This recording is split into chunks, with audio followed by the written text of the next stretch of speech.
कुछ स्थान नक्शे पर नहीं मन में उतरते हैं। कुछ यात्राएं पैरों से नहीं आत्मा से पूरी होती है और कुछ नाम सिर्फ पुकार में नहीं होते बल्कि एक परीक्षा होते हैं। वैष्णो माता, ये नाम सुनते ही लाखों लोगों के मन में श्रद्धा जागती है।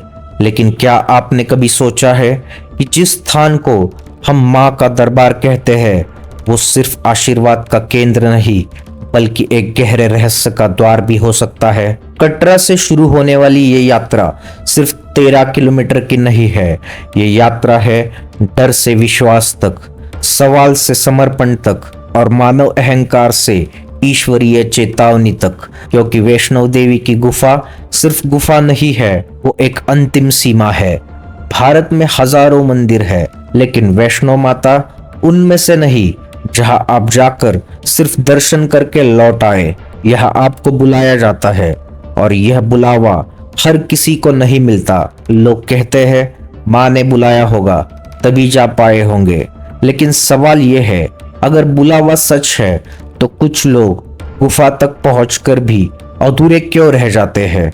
वैष्णो माता कोई एक देवी नहीं है, वो 3 शक्तियों का संगम है। महाकाली, महालक्ष्मी, महासरस्वती। 3 रूप, 3 चेतनाएं, 3 परीक्षाएं और तीनों का अंतिम मिलन होता है एक अंधेरी गुफा में। सोचिए अगर ये केवल पूजा का स्थान होता तो खुले आकाश में क्यों नहीं, पहाड़ की चोटी पर क्यों नहीं, क्यों अंधकार, क्यों संकीर्ण मार्ग, क्यों झुककर प्रवेश। गुफा में प्रवेश करने से पहले हर भक्त को अपना सिर झुकाना पड़ता है। ये नियम नहीं, संदेश है, ये बताने के लिए कि यह अहंकार नहीं जाएगा, यह सिर्फ समर्पण जाएगा। लेकिन क्या आपने कभी सोचा है कि यह गुफा इतनी संकरी क्यों है? क्यों यह सीधा खड़ा होना संभव नहीं? क्यों मानव शरीर को अपने सबसे कमजोर रूप में यहां से गुजरना पड़ता है? लोक कथाएं कहती है यह गुफा स्थिर नहीं है, यह हर किसी के लिए एक जैसी नहीं रहती। कुछ लोग कहते हैं मेरे सामने लोग निकल गए लेकिन मेरे लिए रास्ता तंग हो गया। क्या यह सिर्फ भ्रम है या गुफा आपको परखती है? वैष्णो देवी से जुड़ा सबसे पुराना रहस्य भैरवनाथ का है। भैरव वो कोई साधारण राक्षस नहीं था, वो एक तांत्रिक था, एक सिद्ध पुरुष, एक शक्ति साधक जिसने माँ की शक्ति को नम्रता से नहीं अहंकार से चाहा और यही उसकी सबसे बड़ी भूल थी। कथा कहती है जब माँ कन्या रूप में पृथ्वी पर विचरण कर रही थी, भैरव ने उन्हें पहचान लिया लेकिन श्रद्धा से नहीं, वो शक्ति को कब्जा करना चाहता था। माँ भागी, पहाड़, जंगल, नदियां और अंततः एक गुफा, वही गुफा जहां आज लाखों लोग दर्शन करने जाते हैं। लेकिन भैरव का अंत वहां नहीं हुआ। भैरव का सिर कटकर बह गया और जहां वो गिरा वही भैरवनाथ का मंदिर बना। अब सवाल उठता है अगर भैरव एक खलनायक था तो माँ ने उसके लिए मंदिर क्यों बनवाया? क्यों आज भी माँ के दर्शन भैरव के दर्शन के बिना अधूरे माने जाते हैं? ये विरोधाभास नहीं, ये चेतावनी है। भैरव मानव का वो रूप है जो शक्ति को अपने अधीन करना चाहता है। माँ उस शक्ति का स्रोत है और कथा कहती है शक्ति कभी अहंकार के अधीन नहीं होती, लेकिन जो व्यक्ति अपनी भूल समझ ले उसे मुक्ति मिल सकती है। भैरव को भी मिली, ये बताने के लिए कि ये स्थान दंड का नहीं परिवर्तन का है। अब आइए गुफा के भीतर। गुफा में कोई मूर्ति नहीं है, सिर्फ 3 पिंड, प्राकृतिक, अपरिवर्तित, अजीब। कोई चेहरा नहीं, कोई आंख नहीं, फिर भी लोग रो पड़ते हैं। क्यों? क्योंकि ये दर्शन आंखों से नहीं भीतर से होता है। वैज्ञानिक कहते हैं ये गुफा प्राकृतिक चूना पत्थर से बनी है, पानी के रिसाव से पिंड बने, सैकड़ों साल लगे। लेकिन वैज्ञानिक ये नहीं बताते कि 3 पिंड एक ही स्थान पर 3 अलग आकार में कैसे बने और क्यों आज भी उनका आकार बदलता नहीं। कुछ भूवैज्ञानिकों ने यह भी कहा गुफा के नीचे और भी रिक्त स्थान हो सकते हैं, लेकिन कभी पूरी जांच नहीं हुई। क्यों? क्या इसलिए कि यह धार्मिक स्थल है या इसलिए कि कुछ प्रश्न पूछे ही नहीं जाते? रात के समय गुफा के आसपास कुछ अजीब अनुभव कई लोगों ने बताया है। अचानक ठंड बढ़ जाना, हवा का रुक जाना, मन में घबराहट और अकारण आंसू। क्या ये ऊंचाई का प्रभाव है या कुछ और? कुछ साधु कहते हैं यह स्थान सीमा रेखा है, जहां मानव चेतना और दैवी ऊर्जा आमने सामने होती है, इसीलिए हर कोई इसे सह नहीं पाता। ये भी कहा जाता है कुछ लोग गुफा में प्रवेश तो करते हैं लेकिन पूरी तरह निकल नहीं पाते। शरीर बाहर आ जाता है लेकिन मन वही रह जाता है। यह कथन डरावना नहीं, ये गंभीर है। पार्ट 1 में हमने गुफा के द्वार तक खुद को पहुंचाया था, लेकिन हर द्वार खुलने के लिए नहीं होता। कुछ द्वार ये जांचने के लिए होते हैं कि आप भीतर जाने के योग्य है या नहीं। वैष्णो माता की गुफा ऐसा ही एक द्वार है। जब आप गुफा में प्रवेश करते हैं तो आप अकेले नहीं होते। भीड़ होती है, शोर होता है, जल्दबाजी होती है, लेकिन जैसे जैसे आप आगे बढ़ते हैं कुछ बदलने लगता है। आवाजें धीमी पड़ जाती है, सांस भारी होने लगती है और मन अचानक खामोश हो जाता है। ये संयोग नहीं, गुफा का मार्ग सीधा नहीं है, वो मुड़ता है, सिकुड़ता है, कभी चौड़ा, कभी असहज रूप में संकरी। कुछ स्थानों पर आपको पीठ के बल रेंगना पड़ता है। सोचिए, अगर ये सिर्फ भौतिक यात्रा होती तो इतना झुकाव क्यों जरूरी था? स्थानीय लोग कहते हैं गुफा आपके भीतर की स्थिति के अनुसार प्रतिक्रिया देती है। अगर मन में डर है तो रास्ता और संकरा लगता है। अगर अहंकार है तो शरीर अटकने लगता है। अगर समर्पण है तो रास्ता अपने आप खुल जाता है। ये मान्यता है, लेकिन हजारों अनुभव इसे सिर्फ मान्यता नहीं रहने देते। कुछ श्रद्धालु कहते हैं मेरे आगे पीछे लोग थे लेकिन मुझे ऐसा लगा जैसे मैं अकेला हूँ। कुछ कहते हैं अचानक मुझे रोना आ गया बिना किसी कारण, और कुछ कहते हैं मैं डर गया और वापस लौट आया। ये डर सांप बिच्छू का नहीं था, ये अंदर झांकने का डर था। अब एक बहुत संवेदनशील प्रश्न, क्या कभी गुफा में किसी की मृत्यु हुई है? आधिकारिक उत्तर नहीं, लेकिन लोक कथाएं पूरी तरह सहमत नहीं। कुछ पुराने साधु बताते हैं पहले के समय में कुछ लोग आगे नहीं बढ़ पाए। वे बीच में बैठ गए, चिल्लाए नहीं, भागे नहीं, बस रुक गए, जैसे किसी ने अंदर से उनका निर्णय ले लिया हो। सेना और प्रशासन इस क्षेत्र में बहुत सख्त है। हर कोना कैमरों से भरा है, हर गतिविधि नियंत्रण में है। फिर भी कुछ स्थान ऐसे हैं जहां कैमरे नहीं लगाए जाते। क्यों? क्योंकि वहां कुछ देखने लायक नहीं है, या क्योंकि वहां कुछ ऐसा है जो रिकॉर्ड नहीं होना चाहिए। गुफा के आसपास कुछ मार्ग आज भी आम श्रद्धालुओं के लिए बंद है। कहा जाता है ये पुराने प्राकृतिक रास्ते हैं जो पहले खुले थे, लेकिन समय के साथ उन्हें बंद कर दिया गया।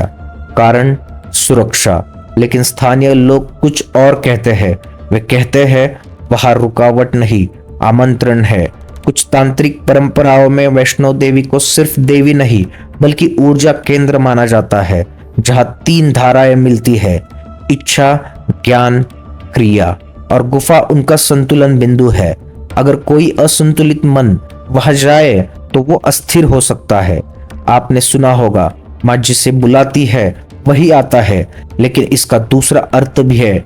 माँ हर किसी को अंदर तक नहीं जाने देती। कुछ लोग कटरा तक आते हैं, कुछ अर्धकुंवारी तक, कुछ गुफा के द्वार तक, और कुछ सिर्फ बाहर तक। हर पड़ाव एक सीमा है। अब एक कम चर्चित तथ्य, वैष्णो देवी की गुफा पूरी तरह प्राकृतिक नहीं है। कुछ हिस्से मानव हस्तक्षेप से बदले गए हैं, लेकिन मुख्य भाग जहां 3 पिंड है उसे कभी छुआ नहीं गया। क्यों? क्योंकि वह स्थान संवेदनशील माना जाता है। कुछ वैज्ञानिकों ने यह भी कहा यह क्षेत्र भूचुंबकीय रूप से असामान्य है। यह कंपास अक्सर थोड़ा विचलित हो जाता है। इलेक्ट्रॉनिक उपकरण कभी कभी अजीब व्यवहार करते हैं। क्या यह सिर्फ संयोग है या इसका संबंध भूमिगत संरचनाओं से है? एक पुरानी रिपोर्ट में यह उल्लेख है गुफा के नीचे खाली स्थान हो सकते हैं, पूरा नेटवर्क, लेकिन कभी पूरी मैपिंग नहीं की गई, और यह निर्णय जानबूझकर लिया गया क्योंकि अगर कुछ सामने आया तो नियंत्रण मुश्किल हो जाएगा। कुछ श्रद्धालु ये भी कहते हैं गुफा के भीतर समय अलग तरह से बहता है। उन्हें अंदर बहुत समय लगा, लेकिन बाहर निकलने पर घड़ी कहती है कुछ मिनट्स। ये भ्रम हो सकता है, लेकिन एक जैसे सैकड़ों अनुभव भ्रम से आगे जाते हैं। अब भैरवनाथ पर वापस लौटते हैं। भैरव का मंदिर ऊंचाई पर है। आपको माँ के दर्शन के बाद वहां जाना होता है। ये प्रतीक है, पहले अंदर की परीक्षा, फिर अहंकार का सामना। भैरव आपका शत्रु नहीं, वो आपका प्रतिबिंब है। कई लोग भैरव मंदिर तक नहीं जाते, थक जाते हैं या सोचते हैं दर्शन हो गए, अब क्या जरूरत। लेकिन कथा कहती है यात्रा तभी पूर्ण होती है जब आप अपने अहंकार को देख लेते हैं। पार्ट 1 में हमने यात्रा शुरू की थी। पार्ट 2 में हम गुफा के भीतर खुद से टकराए थे। अब पार्ट 3 में सवाल ये नहीं है माँ कौन है, सवाल ये है दर्शन के बाद हम कौन रह जाते हैं। कई लोग वैष्णो देवी से लौटने के बाद कहते हैं कुछ बदल गया, लेकिन जब उनसे पूछा जाता है क्या, तो वो शब्द नहीं ढूंढ पाते। वे कहते हैं बस मन अलग है। ये परिवर्तन चेहरे पर नहीं दिखता, ये भीतर धीरे धीरे जगह बनाता है। कुछ लोग गुफा से बाहर आने के बाद बहुत देर तक चुप रहते हैं। वे फोन नहीं देखते, तस्वीरें नहीं लेते, शोर से दूर रहते हैं, जैसे उन्होंने कुछ ऐसा देख लिया हो जिसे दुनिया के शब्द समेट नहीं सकते। अब एक बहुत जरूरी प्रश्न, क्या हर व्यक्ति वैष्णो देवी से वही लेकर लौटता है जो वो मांगने गया था? उत्तर है नहीं। कई लोग कुछ और लेकर लौटते हैं, कभी उत्तर, कभी शून्य, कभी स्वीकृति और कभी एक चेतावनी। कुछ श्रद्धालुओं ने यह भी कहा है गुफा से बाहर निकलते समय उन्हें ऐसा लगा जैसे कुछ पीछे छूट गया। डर नहीं, बल्कि एक पुराना बोझ, एक अपराध बोध, एक झूठ, एक दिखावा। क्या यह संयोग है या गुफा सिर्फ प्रवेश नहीं, परिशोधन भी है? अब उन लोगों की बात करते हैं जो अधूरी यात्रा से लौटे। कटरा पहुंचे, पंजीकरण कराया, लेकिन रास्ते में बीमार पड़ गए। कुछ को अचानक तेज घबराहट हुई, कुछ रात में नींद से जागे और आगे जाने से इनकार कर दिया। स्थानीय लोग कहते हैं मां ने रोक दिया, लेकिन क्यों? क्योंकि हर व्यक्ति उस स्थिति के लिए तैयार नहीं होता जहां आप खुद से झूठ नहीं बोल सकते। गुफा एक दर्पण है और हर कोई खुद को बिना सजावट देखना नहीं चाहता। कई साधु इस यात्रा को भीतरी मृत्यु कहते हैं, अहंकार की मृत्यु, नकाब की मृत्यु। और इसीलिए कुछ लोग डर जाते हैं। वे भगवान से नहीं डरते, वे खुद से डरते हैं। अब एक और कम कही जाने वाली बात, वैष्णो देवी की गुफा पूरी तरह खुली नहीं है। आज जो मार्ग आप देखते हैं वो नियंत्रित है। पुराने समय में कुछ मार्ग अलग थे, कुछ अब भी है, लेकिन वे दिखाए नहीं जाते। क्यों? क्योंकि कुछ रास्ते सिर्फ साधना के लिए होते हैं, दर्शन के लिए नहीं। वहां नारे नहीं लगते, घंटियां नहीं बजती, वहां मौन होता है, और मौन हर किसी के लिए सहज नहीं होता। कुछ तांत्रिक परंपराएं ये भी मानती है वैष्णो देवी एक जागृत शक्ति है, और जागृत शक्ति हर किसी को एक जैसा प्रभावित नहीं करती। जो आंतरिक रूप से अस्थिर है उसके लिए यह स्थान भारी हो सकता है। इसलिए यह कहा जाता है माँ जिसे बुलाती है वही टिक पाता है, बाकी या तो रुक जाते हैं या वापस भेज दिए जाते हैं। ये अस्वीकृति नहीं, ये संरक्षण है। अब भैरवनाथ की अंतिम भूमिका। माँ के दर्शन के बाद भैरव दर्शन अनिवार्य कहे जाते हैं। क्यों? क्योंकि माँ आपको शक्ति दिखाती है और भैरव आपको आपका अंधकार दिखाते हैं। दोनों के बिना यात्रा अधूरी है। भैरव दंड नहीं है, वो स्मरण है। ये याद दिलाने के लिए कि यदि आप शक्ति पाकर अहंकारी बन जाए तो आप भैरव बन सकते हैं, और यदि आप झुक गए तो आप मुक्त हो सकते हैं। अब सबसे बड़ा रहस्य, क्या वैष्णो माता सिर्फ एक देवी है या एक अवस्था? कुछ साधु कहते हैं माँ बाहर नहीं, भीतर प्रकट होती है। गुफा बस उस प्रक्रिया का प्रतीक है। आप अंधकार में जाते हैं, संकरे मार्ग से गुजरते हैं, झुकते हैं, डरते हैं, और अंत में 3 पिंडों के सामने खड़े होते हैं। यह मानव जीवन का संक्षिप्त रूप है। इसीलिए कई लोग कहते हैं वैष्णो देवी की यात्रा एक बार नहीं, जीवन में एक मोड़ हो सकती है। लौटकर सब कुछ वही रहता है, लेकिन आप वही नहीं रहते। अब अंतिम प्रश्न, क्या वैष्णो माता का सबसे बड़ा रहस्य गुफा है? नहीं, सबसे बड़ा रहस्य यह है कि माँ किसे कितना दिखाती है। कुछ लोगों को आशीर्वाद, कुछ लोगों को चेतावनी, कुछ लोगों को शांति और कुछ को मौन, और मौन सबसे गहरा उत्तर होता है। इस कथा का अंत किसी निष्कर्ष से नहीं, एक स्मरण से होना चाहिए कि कुछ स्थान दर्शन के लिए नहीं, परिवर्तन के लिए होते हैं। वैष्णो माता ऐसा ही एक स्थान है।